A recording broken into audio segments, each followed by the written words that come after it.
আমরা আজকে অধ্যায়টা করব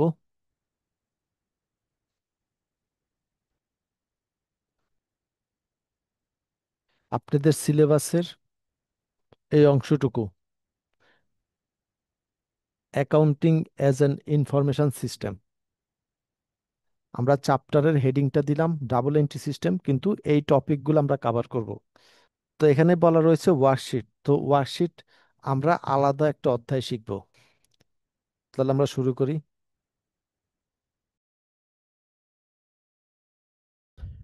ডাবল এন্ট্রি সিস্টেম, এটা হচ্ছে জার্নালের অধ্যায়। তো ডাবল এন্ট্রি সিস্টেম বলতে কি বোঝায়? সহজ ভাষা হচ্ছে যে ডাবল এন্ট্রি সিস্টেম বলতে সেই রেকর্ডিং সিস্টেমটাকে বোঝায় যেই ক্ষেত্রে প্রত্যেকটা ট্রানজ্যাকশনকে দুইটা এন্ট্রি করতে হয়, একটা ডেবিট একটা credit. Golden rules of debit and credit. তো যে আমরা জানি ডাবল এন্ট্রি সিস্টেমে প্রত্যেকটা ফাইন্যান্সিয়াল ট্রানজ্যাকশনকে একবার ডেবিট করা হয় একবার ক্রেডিট করা হয়। এটাকে বলা হয় golden rules of debit and credit. এক নম্বর অঙ্কটা দেখেন, প্রবলেম এক। Kalam and company prepares its financial statement annually. তো তারা তাদের ফাইন্যান্সিয়াল স্টেটমেন্ট বাৎসরিকভাবে তৈরি করে। নিচে 2024 সালের ডাটাগুলো দেওয়া রয়েছে ট্রানজাকশন। আপনাকে বলা হচ্ছে post necessary journal entry for each of the given transaction. এই উপরে যে ট্রানজাকশন দেওয়া রয়েছে তার জন্য জার্নাল করেন। জানুয়ারি 2 তারিখে সোল্ড টাকা 6,300 of merchandise to Dender company terms n 30। Dender কোম্পানির নিকট মার্চেন্ডাইজ বিক্রি করলো 6,300 টাকার। শর্ত দেওয়া হচ্ছে এন 30। যদি এরকম শর্ত দেওয়া থাকে তাহলে বুঝবেন এটা বাকিতে বিক্রি করলো। এন 30 মানে 30 দিনের মধ্যে টাকা পরিশোধ করতে হবে। এখানে কোনো ডিসকাউন্ট অফার দেওয়া নাই। ডিসকাউন্ট থাকলে ভয় বলা থাকতো 2/10 বা 3/10 এরকম। তো এখানে লেখা আছে মার্চেন্ডাইজ ইনভেন্টরি আপনি বিক্রি করলেন, মানে ফিনিশ গুডস বিক্রি করলেন 6,300 টাকার। তো এটা জার্নাল দেন। Accounts receivable debit merchandise inventory credit. যেহেতু ইনভেন্টরি কমে গেল, তো যারা আগে কখনো জার্নাল করেন নাই তারা এটা মনে রাখবেন। অ্যাসেট বাড়লে ডেবিট হয়, আর যদি অ্যাসেট কমে যায় তাহলে ক্রেডিট হয়। তারপর হচ্ছে লাইবিলিটি আর ইকুইটি। এগুলো যদি বাড়ে তাহলে ক্রেডিট হয়, কমলে ডেবিট। তারপর হচ্ছে এক্সপেন্স। এগুলো একই, অ্যাসেট এক্সপেন্স, এগুলো বাড়লে ডেবিট কমলে ক্রেডিট। লাইবিলিটি ইকুইটি রেভিনিউ, এগুলো বাড়লে ক্রেডিট কমলে ডেবিট। তো এখানে বলা আছে ইনভেন্টরি। ইনভেন্টরি তো এক ধরনের অ্যাসেট। আপনার কাছে যে মালামাল আছে এগুলো তো এক ধরনের সম্পত্তি। মালামালটা বিক্রি করে ফেলছেন, তার মানে আপনার সম্পত্তি কমে গেল। তো কমলে আমরা কি করি? কমলে দেখেন ক্রেডিট করি। তাই ক্রেডিটে নিয়ে আসলাম। এখন আপনি বাকিতে বিক্রি করছেন, তার মানে টাকা পাবেন। তো টাকা তো এখনো পান নাই, টাকা পাবেন। তো এটা হচ্ছে আপনার জন্য অ্যাসেট। আপনি যদি কারোর থেকে টাকা পান সেটা আপনার জন্য অ্যাসেট, আর আপনার থেকে যদি কেউ টাকা পায় এটা আপনার জন্য লাইবিলিটি। তো এটাকে আমরা কি বলি? অ্যাকাউন্টস রিসিভেবল, যদি কারোর থেকে টাকা পান। তো অ্যাসেট বাড়লে কি হয়? ডেবিট। ওই যে আপনি অন্যজনের থেকে টাকা পাবেন, আপনার অ্যাসেট বাড়তেছে, বাড়লে ডেবিট। তো দেখেন ডেবিটে বসালাম। এখন এখানে দেখেন ড্যাশ দিয়ে কোম্পানির নাম লিখলাম। অনেক জার্নালে দেখবেন আমরা ড্যাশ দিয়ে কোম্পানির নাম লিখি না, শুধু অ্যাকাউন্টস রিসিভেবল লিখি। আর অনেক জার্নালে ড্যাশ দিয়ে কোম্পানির নাম লিখি। কখন কোম্পানির নাম লিখি কখন লিখি না? প্রশ্ন দেখে আপনি দেখবেন এই কোম্পানি কার কাছে বিক্রি করে মালামাল। দেখেন 1 তারিখে বলা আছে মিনার কোম্পানি কাছে, তারপরে বলা আছে লুক কোম্পানি কাছে, মানে বিভিন্ন ধরনের কোম্পানি কাছে বিক্রি করতেছে। আর যদি প্রশ্নের বলা থাকতো সবসময় আপনি দিনার কোম্পানি কাছে বিক্রি করতেছেন, জানুয়ারি 2 তারিখও দিনার কোম্পানি, মার্চের 1 তারিখও দিনার কোম্পানি, এপ্রিল 21 তারিখও দিনার কোম্পানি। মোট কথা যদি একটা কোম্পানির কাছে সবসময় বিক্রির কথা বলা থাকতো তাহলে আর ড্যাশ দিয়ে কোম্পানির নাম লিখতাম না, কারণ ওই একটা কোম্পানির কাছেই তো বিক্রি করে। তো এইগুলো প্রথম এন্ট্রিটা। 2 নম্বরে বলা আছে ফেব্রুয়ারি 1 তারিখে accepted a 6,300 4 month 10% promissory note from Dinar company for the amount due. Dinar কোম্পানিতে করলেন কি, ওই যে তার থেকে তো 6,300 টাকা আপনি পান। তো এখন করছেন কি, দেখেন এটা 30 দিন পরে দেওয়ার কথা ছিল টাকা। জানুয়ারি 2 তারিখে মালামাল বিক্রি করছিলেন, তো সে আপনাকে 30 দিন পরে দেওয়ার কথা ছিল, মানে ফেব্রুয়ারি 1 তারিখে টাকা পরিশোধ করার কথা ছিল। তো ওই দিন করছে কি, সে আর টাকা পরিশোধ করে নাই, সে আপনাকে, আপনি তার থেকে করছেন কি একটা প্রমিজরি নোট রিসিভ করলেন। প্রমিজরি নোট বলতে কি বোঝায়? প্রমিস মানে আপনাকে আশ্বস্ত করা, যে প্রতিশ্রুতি করা যে আমি টাকাটা দিব। তো তার থেকে আপনি একটা প্রতিশ্রুতি নিলেন, মানে লিখিত প্রতিশ্রুতি নিলেন যে সে টাকাটা দিবে 10% ইন্টারেস্ট সহকারে। এটাকে বলে 10% প্রমিসরি নোট। যে সে আপনাকে প্রতিশ্রুতি দিল যে 10% ইন্টারেস্ট সহ টাকা দিবে। কখন দিবে? 4 মাস পরে। তো এই ল্যাঙ্গুয়েজ গুলো কিন্তু এরকম, আপনাকে কিন্তু ক্লিয়ারলি সব বলা থাকবে না। অ্যাকসেপ্ট করলেন মানে আপনি এটা রাজি হয়ে গেলেন, 6,300 টাকা পাবেন 4 মাস পরে। এভাবে কথাটা, 10% ইন্টারেস্ট সহ, from Dinar company. Dinar company থেকে ফর দ্য অ্যামাউন্ট ডিউ, তার থেকে যত টাকা বকেয়া ছিল। তো তার থেকে কত বকেয়া ছিল? 6,300। এখন এখানে যে ইন্টারেস্ট রেটটা দেওয়া আছে, এটা কি মান্থলি নাকি ইয়ারলি সেটা বলে নাই। এই 10% ইন্টারেস্ট কি প্রতি মাসে পাবেন নাকি প্রতি বছরে? তো মনে রাখবেন, পরীক্ষা প্রশ্নের যে রেট দেওয়া থাকে, এটা যদি নির্দিষ্ট করে কিছু বলা না থাকে, যেটা কি মান্থলি নাকি ইয়ারলি, বুঝবেন এটা ইয়ারলি। বাৎসরিক 10% পাবেন, তার মানে 4 মাস পর্যন্ত পাবেন আপনি। 1 বছরের 10% ইন্টারেস্টে যা হয়, তার 4 মাসের ইন্টারেস্ট পাবেন। তো দেখেন আমরা এটা করি এখন। তার মানে আমাদেরকে জানতে হবে নোট কাকে বলে। নোট। তো দেখেন আমরা জার্নাল এন্ট্রি কি দিলাম, অ্যাকাউন্টস রিসিভেবল ক্রেডিট করলাম, নোট রিসিভেবল ডেবিট করলাম। তাহলে আপনাকে বুঝতে হবে অ্যাকাউন্টস রিসিভেবল বলতে কি বোঝায়, নোট রিসিভেবল বলতে কি বোঝায়। আপনি যদি ইন্টারেস্ট সহকারে টাকা পান, সেটা হবে নোট রিসিভেবল। আর আপনি যদি ইন্টারেস্ট ছাড়া টাকা পান, সেটা বলে অ্যাকাউন্টস রিসিভেবল। তার মানে কোনো পাওনা টাকার উপর যদি ইন্টারেস্ট যুক্ত থাকে, সেটাকে নোট শব্দটা উচ্চারণ করে, একজনে লেখে নোট রিসিভেবল, একজন লেখে নোট পেবল। আর যদি পাওনা টাকার উপর ইন্টারেস্ট যুক্ত না থাকে, সেটাকে অ্যাকাউন্টস বলে, একজনে লেখে অ্যাকাউন্টস রিসিভেবল, একজন লেখে অ্যাকাউন্টস পেবল। তো দেখেন এই 6,300 টাকার উপর কিন্তু প্রথমে ইন্টারেস্ট যুক্ত ছিল না। জানুয়ারি 2 তারিখে যখন বিক্রি করেছিল, তখন কথা ছিল 6,300 টাকা 1 মাসের মধ্যে পরিশোধ করবে, কোনো ইন্টারেস্ট ছিল না। তাই আমরা তখন জার্নালে লিখেছিলাম অ্যাকাউন্টস রিসিভেবল ডেবিট করেছিলাম। আর এখন করা হলো কি, এটার মধ্যে ইন্টারেস্ট যুক্ত করা হলো ফেব্রুয়ারি 1 তারিখে। বলা হলো এই 6,300 টাকা আরো 4 মাস পর দিবে, এখন 10% ইন্টারেস্ট সহকারে দিবে। এখন যেহেতু ইন্টারেস্ট যুক্ত হলো, ওই অ্যাকাউন্টস রিসিভেবলের নাম এখন হয়ে যাবে নোট রিসিভেবল। তাই আমরা ওই অ্যাকাউন্টস রিসিভেবলটাকে ক্রেডিট করে সরাই দিলাম, কারণ ডেবিট আর ক্রেডিটের সম্পর্ক হচ্ছে বিপরীত। ডেবিট আর ক্রেডিট মাইনাস হয়। তো দেখেন 6,300 ছিল ডেবিটে, এখানে ক্রেডিটে, এই দুইটা মাইনাস করে জিরো হয়ে যাবে। তো আমরা ডেবিট এখন নিয়ে আসলাম নোট রিসিভেবল, ওই অ্যাকাউন্টস রিসিভেবলটাকে ক্রেডিট করে সরাই দিলাম। আগে ছিল ডেবিট, এখন ক্রেডিট, তো এই ডেবিট ক্রেডিট কাটাকাটি করে চলে যাবে। নতুন করে বসালাম নোট রিসিভেবল, যেহেতু এখন ইন্টারেস্ট যুক্ত। তো এই ডেবিটটা এখানে চলে আসে। তো দেখেন এখন ডেবিট হচ্ছে নোট রিসিভেবল, আর মার্চেন্ডাইজ ইনভেন্টরি ক্রেডিট। এই জন্য আমরা নোট রিসিভেবলটাকে ডেবিট আনলাম, আর অ্যাকাউন্টস রিসিভেবলটা ক্রেডিট করে সরাই দিলাম। তারপরে দেখেন মার্চের 1 তারিখ, sold 7,800 merchandise to Minar company and accepted Minar 7,800 5 month 8% note for the amount due. এখন দেখেন এই কথার অর্থ কিন্তু আপনারা বুঝবেন।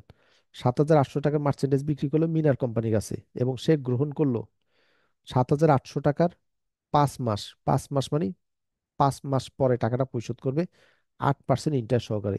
মানে যখন মাল বিক্রি করলো, সাথে সাথেই শর্ত দেওয়া হলো 5 মাস পরে 8% ইন্টারেস্ট সহকারে টাকা পরিশোধ করবে। তার মানে এটা সাথে সাথেই নোট, অ্যাকাউন্ট শব্দ, অ্যাকাউন্ট রিসিভেবল হবে না। যেহেতু যেদিন বিক্রি করলো সেদিনই ইন্টারেস্ট যুক্ত করে দেওয়া আছে, তার মানে আমরা এখানে সরাসরি নোট রিসিভেবল লিখবো। তাই দেখেন লিখলাম নোট রিসিভেবল মিনার কোম্পানি ডেবিট, আর মার্চেন্ডাইজ ইনভেন্টরি ক্রেডিট। এপ্রিল 21 তারিখ দেখেন, সোল্ড 4,000 টাকা merchandise to look company term and 10। ওই যে 4,000 টাকা মার্চেন্ডাইজ বিক্রি করছে লুক কোম্পানির কাছে, শর্ত হচ্ছে 10 দিনের মধ্যে টাকা দিবে। এখানে কিন্তু কোনো ইন্টারেস্ট যুক্ত নাই, তার মানে এটা অ্যাকাউন্টস রিসিভেবল। তো দেখেন accounts receivable debit, merchandise inventory credit. May 1 তারিখে রিসিভড 1,000 টাকা অ্যান্ড অ্যাকসেপ্টেড এ 3,000 টাকা, 2 মাস, 10% note from Luke company for the amount due. আপনি করছেন কি 1,000 টাকা পেয়ে গেছেন, আর 3,000 টাকার জন্য একটা নোট নিলেন, যেটা 2 মাস পরে পরিশোধ করবে 10% ইন্টারেস্ট সহকারে। দেখেন লুক কোম্পানি থেকে টাকা পাইতেন কত, টোটাল 4,000 টাকা। তো সে করছে 4,000 টাকার মধ্যে 1,000 টাকা পরিশোধ করে দিল, আর বাকি 3,000 টাকা বলছে 2 মাস পরে দিবে 10% ইন্টারেস্ট সহকারে। তার মানে এই 3,000 টাকার জন্য আমরা নোট শব্দটা আনবো। তাই দেখেন ওই ক্যাশ দেখালাম, 1,000 টাকা ক্যাশ পেয়ে গেছেন, তো অ্যাসেট বাড়লে ডেবিট, তো ক্যাশ পেলেন মানে অ্যাসেট বাড়লো, ডেবিট। আর রিসিভেবল কমে গেছে মানে ওই অ্যাসেট কমে গেল, তাই ক্রেডিট। আর এখন ওই 3,000 টাকার জন্য আমরা ওই যে নোট শব্দটা আনলাম, note receivable debit, account receivable credit করে সরাই দিলাম, কারণ ওই যে আগে অ্যাকাউন্ট রিসিভেবল করা ছিল, 4,000 টাকা করা ছিল, এর মধ্যে 1,000 টাকা পেয়ে গেছি, বাকি 3,000 টাকা এখন ইন্টারেস্ট সহকারে পাবো, তাই অ্যাকাউন্ট রিসিভেবল 3,000 টাকা ক্রেডিট করলাম।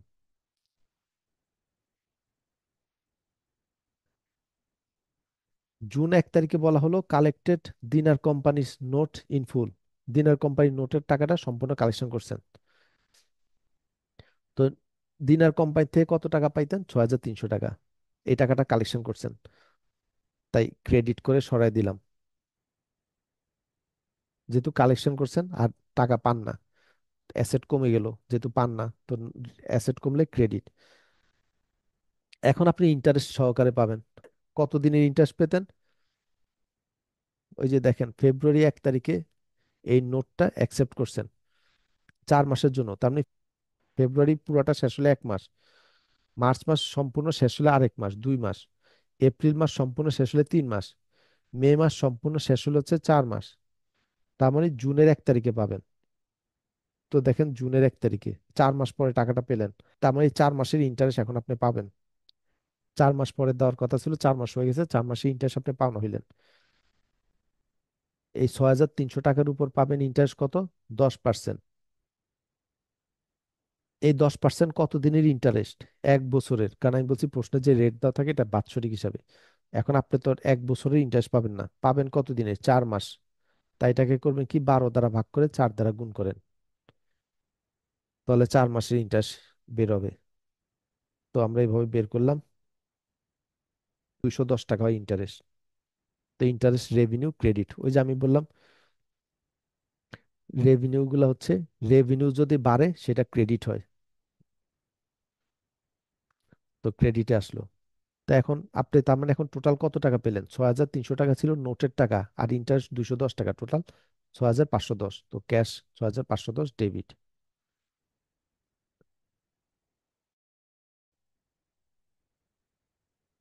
তারপরে জুলাই 1 তারিখ, Luke company dishonours its note of May 1, মানে মে 1 তারিখে যার থেকে টাকা পাওনা হয়েছেন লুক কোম্পানি থেকে, সে তার নোট ডিজনার হইলো। তো মে 1 তারিখে দেখেন, এই যে মে 1 তারিখ, এই যে 3,000 টাকার একটা নোট রিসিভ করেছিলেন লুক কোম্পানি থেকে, মানে 3,000 টাকা পাবেন 2 মাস পরে 10% ইন্টারেস্ট সহকারে। তো দেখেন মে মাস আর জুন মাস, তার মানে জুলাই মাসের 1 তারিখে টাকা পাবেন। তো দেখেন জুলাই মাসের 1 তারিখে ওই কোম্পানির নোটটা ডিজনার হইলো, নোট ডিজনার হইলো মানে তার অ্যাকাউন্টে কোনো টাকা নেই, সে তো 2 মাস পর আপনাকে 3,000 টাকা পরিশোধ করবে, তো তার অ্যাকাউন্টে 3,000 টাকা নেই, কোনো টাকাই নেই। তো কাজেই সে তো আপনাকে টাকাটা, তার থেকে আপনি টাকাটা নিতে পারতেছেন না। It is expected that Look company will eventually pay the amount owed. এটা আশা করা যায় যে তার থেকে আপনি ভবিষ্যতে টাকাটা পাবেন, মানে তার হাতে যদি টাকা আসে সে আপনাকে টাকা দিয়ে দিবে ভবিষ্যতে। এটা কি নামে ছিল, নোট রিসিভেবল নামে ছিল। কেন নোট রিসিভেবল নামে ছিল, কারণ সে তো ইন্টারেস্ট সহকারে দিবে। এখন জুলাই মাসের 1 তারিখে সে বলল সে টাকাটা দিতে পারতেছে না, ভবিষ্যতে সে টাকা দিবে যখন হাতে আসবে। এখন কিন্তু সে 3 মাস পরে দিল, কিন্তু আর অতিরিক্ত ইন্টারেস্ট দিবে না। তার সাথে আপনার প্রমিস হয়েছিল কত মাস ইন্টারেস্ট দিবে, 2 মাস ইন্টারেস্ট দিবে। আপনি যদি এখন এই টাকাটা 10 মাস পরও পান, আপনি দুই দুই মাসের আর বেশি ইন্টারেস্ট পাবেন না। তার মানে এখন যেহেতু আর অতিরিক্ত ইন্টারেস্ট পাবেন না, এটার নাম এখন করতে হবে অ্যাকাউন্টস রিসিভেবল। নোট রিসিভেবল নামটা এখন পরিবর্তন করে আপনাকে অ্যাকাউন্টস রিসিভেবল করতে হবে, যেহেতু আপনি অতিরিক্ত আর ইন্টারেস্ট পাবেন না। তাই দেখেন আমরা এটা অ্যাকাউন্টস রিসিভেবল ডেবিট করে আনছি। নোট রিসিভেবলটাকে ক্রেডিট করে সরাই দিলাম এখন। কত টাকা ছিল? 3,000 টাকা। তো দেখেন নোট রিসিভেবল ক্রেডিট করলাম 3,000 টাকা। এখন আপনি তো 2 মাসের ইন্টারেস্ট পাওনা হয়ে গেছেন, যেহেতু 2 মাস সময় চলে গেছে, তো ইন্টারেস্ট বের করেন। 3,000 টাকার উপর ইন্টারেস্ট পাবেন 10%। কত মাসের? 2 মাসের, তাই 2/12, তার মানে 50 টাকা। এখন আপনি তো 50 টাকা ইন্টারেস্ট পাওনা হইলেন, তাই ইন্টারেস্ট রেভিনিউ ক্রেডিট 50। এখন তার থেকে আপনি টোটাল পাওনা হয়েছেন কত? 3,050 টাকা। এই 3,050 টাকা আপনি আরো 3 মাস 5 মাস ভবিষ্যতে পাবেন, যত মাসই লাগুক, মানে এর চেয়ে আর বেশি পাবেন না, আর ইন্টারেস্ট যোগ হবে না। তাই এখন এটার নাম অ্যাকাউন্টস রিসিভেবল ডেবিট করলাম 3,050। আগস্ট 1 তারিখে বলা আছে মিনার কোম্পানির নোট ওয়াজ ডিসঅনার্ড। মিনার কোম্পানির নোটটাও ডিসঅনার হলো, সে টাকা দিতে পারতেছে না। মিনার কোম্পানি ইজ ব্যাংক্রাফট, সে দেউলিয়া হয়ে গেল। And there is no hope of future settlement, ভবিষ্যতে তার থেকে টাকা পাওয়ার কোনো সম্ভাবনা নেই। যেহেতু ভবিষ্যতে তার থেকে টাকা পাওয়ার আশা নাই, তাহলে এই টাকাটার হিসাবে রাখবেন না। এটাকে আমরা করব হিসাব থেকে মাইনাস করে ফেলবো। এটাকে বলা হয় ব্যাড ডেট। আমরা পাওনা টাকার যে অংশটা আদায় করতে পারি না, সেটাকে ইংরেজিতে বলা হয় ব্যাড ডেট, কুঋণ। মিনার কোম্পানি থেকে টাকা পাওনা ছিলেন 7,800। তো দেখেন নোট রিসিভেবল ক্রেডিট করে সরাই দিলাম 7,800, যেহেতু এই টাকাটা আর পাবো না। আর ইন্টারেস্ট কত পাওনা ছিল? 8%। ওই যে বলা ছিল 8% ইন্টারেস্ট দিবে 5 মাস পরে। তো মার্চের 1 তারিখ থেকে দেখেন 5 মাস হিসাব করেন। এপ্রিল, মে, জুন, জুলাই, আগস্ট, তার মানে আগস্টের 1 তারিখে 5 মাস। এই যে আগস্টের 1 তারিখে যখন দেওয়ার সময় এলো, সে আর দিতে পারবে না বলছে। তো এখন 5 মাসের ইন্টারেস্ট হিসাব করেন। 7,800 পূরণ 8%, 5/12, 5 মাসের ইন্টারেস্ট 280, 260 টাকা। তার মানে তার থেকে এখন টোটাল আপনি পাওনা ছিলেন অরিজিনাল 7,800 আর ইন্টারেস্ট 260, টোটাল 8,060। তো এটা আমরা হিসাব থেকে বাদ দিলাম, ব্যাড ডেট এক্সপেন্স করে দিলাম। এই হচ্ছে জার্নালটা, এটা খুবই ইম্পর্টেন্ট জার্নাল, পরীক্ষায় প্রায় আসে। এটা দেখে রাখবেন ভালো করে। প্রবলেম 2 দেখেন, এখানে আপনাকে বাবর রিপেয়ার সার্ভিস এই প্রতিষ্ঠানের ট্রানজেকশন দেওয়া রয়েছে। প্রথমে বলা রয়েছে জার্নাল এন্ট্রি তৈরি করেন, তারপরে বলা রয়েছে ট্রায়াল ব্যালেন্স তৈরি করেন। তো এটা হচ্ছে নর্মাল জার্নাল। তো এই জার্নাল বাসায় দেখে নিয়েন। এটা বি নাম্বার বলা আছে ট্রায়াল ব্যালেন্স তৈরি করেন। তো আমরা ট্রায়াল ব্যালেন্সটা কিভাবে তৈরি করব? এই যে আমরা সবগুলো জার্নাল করলাম, এখন এটার থেকে ট্রায়াল ব্যালেন্স করব। তো ট্রায়াল ব্যালেন্সে আমরা একটা প্রথমে বসালাম সিরিয়াল নাম্বার, তারপরে পার্টিকুলার, ডেবিট, ক্রেডিট। এখন আপনি জার্নালের প্রথম হেডিংটা নেন, প্রথম যেটা বসালেন ক্যাশ। দেখেন আমরা ট্রায়াল ব্যালেন্সে ক্যাশ বসালাম 1 নাম্বার সিরিয়ালে। এই সিরিয়াল নাম্বারটা পরীক্ষার হলে না বসাইলে হয়। তারপরে 2 নম্বর আছে কি ক্যাপিটাল। মোট কথা জার্নালের প্রত্যেকটা যে আপনি এন্ট্রি দিলেন, প্রত্যেকটা হেডিং রিপিট করবেন না, প্রত্যেকটা নতুন নতুন হেডিং বসাবেন। যেমন আমরা প্রথমে ক্যাশ বসালাম, তারপরে ক্যাপিটাল, তারপরে বসাবো প্রিপেড ইন্স্যুরেন্স। আবার দেখেন ক্যাশ আছে, ক্যাশটাকে আর লিখবো না। একটা একটা ওয়ার্ড আমরা 2বার রিপিট করব না, একটা ওয়ার্ডকে একবারই লিখবো। যেমন ক্যাশ একবার লিখলাম, আর লিখবো না। রেন্ট এক্সপেন্স, এটা লিখবো রিপেয়ার ইকুইপমেন্ট। তারপরে আছে accounts payable, repair supplies. Accounts payable আবার আছে, তো অ্যাকাউন্টস পেয়েবল কিন্তু আমরা আর লিখবো না, একবার লিখলাম, একবার করে শুধু লিখবো। একটা ওয়ার্ড আমরা 2বার লিখবো না। তো এইভাবে সবগুলা দেখেন বসালাম, এই যে cash, capital, prepaid insurance, rent expense, repair equipment, accounts payable, দেখেন একবার করে বসালাম। তাহলে আমরা এই 11টা পেলাম আর কি, আমরা হেডিং পেলাম 11টা। এখন ডেবিট ঘরে টাকা বসাবেন, ক্রেডিট ঘরে যেটা টাকা ডেবিট, ডেবিটে বসাবেন, ক্রেডিটটা ক্রেডিটে। যেমন দেখেন ক্যাশ ডেবিটে আছে কত? 20,000। তো আমরা ধরেন 20,000 হিসাব করি। ধরেন ক্যাশ এটা হচ্ছে অ্যাসেট, অ্যাসেট মানে কি? ডেবিট। অ্যাসেট ব্যালেন্স কি? ডেবিট। তো ডেবিটের সাথে ক্রেডিটের সম্পর্ক বিপরীত। তো এটা হচ্ছে 20,000 পেলাম ক্যাশ। তারপরে এখানে হচ্ছে 1920, মানে এটা মাইনাস হবে যেহেতু এটা ক্রেডিটে আছে। আবার এই ক্যাশ ক্রেডিট আছে 1700, তো এখানে মাইনাস করেন। যেহেতু এই ক্যাশ, এটা হচ্ছে ডেবিট, তো ডেবিট থেকে ক্রেডিট গুলা মাইনাস হবে। তারপরে আবার এখানে ডেবিট আছে 2400, তো আবার যোগ করেন 2400। ডেবিট গুলা যোগ করব, ক্রেডিট মাইনাস করব। আবার এখানে ক্যাশ ডেবিট আছে 1600, 1600 যোগ করেন। 240 মাইনাস, যেহেতু ক্রেডিটে আছে। এখানে 900 ক্রেডিট, এখানে 1200 ক্রেডিট, এগুলো মাইনাস করব। 900, 1200, এখানে 3900 ডেবিট, 5000 ক্রেডিট, তো 3900 যোগ করব যেহেতু ডেবিট, আর 5000 মাইনাস করব যেহেতু ক্রেডিট। তো এখন যোগ বিয়োগ করে আপনি দেখবেন কি প্লাস ফিগার আছে 12140, তার মানে ডেবিট ঘরে বসাবো টাকাটা। এই যে দেখেন ডেবিট ঘরে বসালাম। আর যদি মাইনাস ফিগার আসতো 12140, তাহলে ক্রেডিট ঘরে বসাই দিতাম। কারণ পজিটিভ ফিগার আসলো মানে ডেবিটের ব্যালেন্সটা বড়। তারপরে আবার দেখেন ক্যাপিটাল, তো ক্যাপিটাল আছে কত, ক্রেডিটে 20,000। তো দেখেন আর কোনো জার্নালে ক্যাপিটাল নাই, তার মানে যোগ বিয়োগ করার কিছু নাই। তো এটা যেহেতু ক্রেডিটে আছে, ক্রেডিটে বসান, ক্রেডিটে বসালাম।